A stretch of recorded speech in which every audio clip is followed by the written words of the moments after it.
A master manipulator and Dark Lord of the Sith, Emperor Palpatine is an iconic villain so evil that he's Darth Vader's boss. And despite what happened the last time we saw him, he's now about to unleash the dark side like never before in Star Wars: The Rise of Skywalker. So how did he wind up here?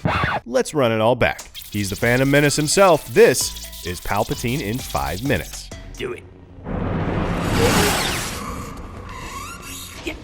Meet Sheev Palpatine. He's a guy with 2 jobs. Mild-mannered senator from Naboo by day, evil space sorcerer by night. Unfortunately for the galaxy, he's pretty good at both of these jobs. He proves it by kicking off decades of interstellar war by directing the Trade Federation to blockade and invade Naboo, his home planet. A conflict he created to cause enough chaos for him to climb his way to greater political power in the Senate. And it works. Sheev manipulates his way to the office of Supreme Chancellor. But he's got help. This is his apprentice, Darth Maul. When Naboo's Queen Amidala slips through the blockade, he sends Maul to hunt her down. In the meantime, though, Sheev continues to be so good at both of his jobs that a deadly battle breaks out on his homeworld of Naboo while the Senate remains powerless to do anything about it, forcing the planet's inhabitants to fend for themselves.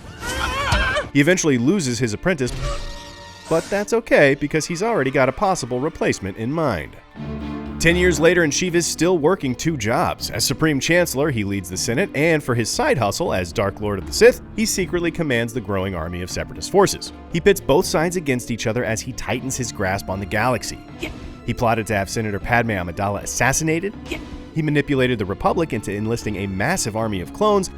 And he got himself a new apprentice, a former Jedi by the name of Count Dooku. I have good news for you, my lord.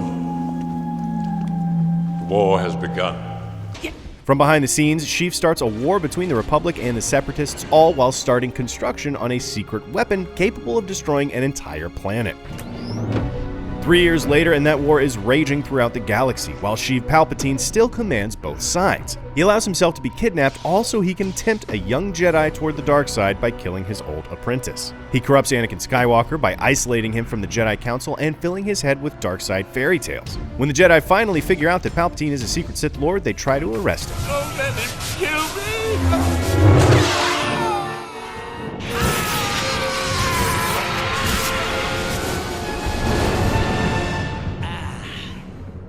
He corrupts Anakin Skywalker and renames him Darth Vader, and then Palpatine wipes out the Jedi with Order 66. He battles Yoda and fights him to a standstill, then he dismantles the Republic, establishing in its place the First Galactic Empire.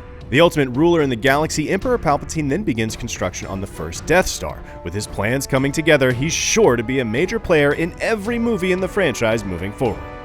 The Emperor doesn't appear in A New Hope, and he only appears in The Empire Strikes Back once, as a holovid discussing the future of Luke Skywalker with the aforementioned Darth Vader. But in Return of the Jedi, at the height of his power, Emperor Palpatine completes construction on the second Death Star. Vader brings his own Jedi son, Luke Skywalker, before the Emperor to either join the dark side or die. The rebellion is attacking this new Death Star, but it's a trap. Palpatine drew them in so he could take them all out and crush the rebellion once and for all. He tempts Luke into fighting his own father, and everything's going according to Sheev's plan once again, until Luke chooses option 3. He defeats Vader, but refuses to join the dark side. Palpatine is nonplussed.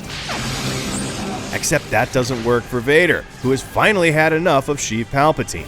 So the Emperor is assumed dead, doubly so when we see what the rebels did to that second Death Star. Man, that's super dead. And so the Empire is fallen and the dark side defeated. For now.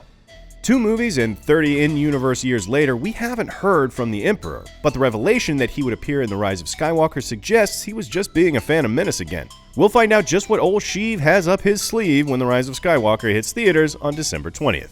Now that you're caught up, check out our breakdown of the final Rise of Skywalker trailer, or here's every trailer from the Skywalker saga. Thanks for watching, and like and subscribe to IGN wherever you like to watch.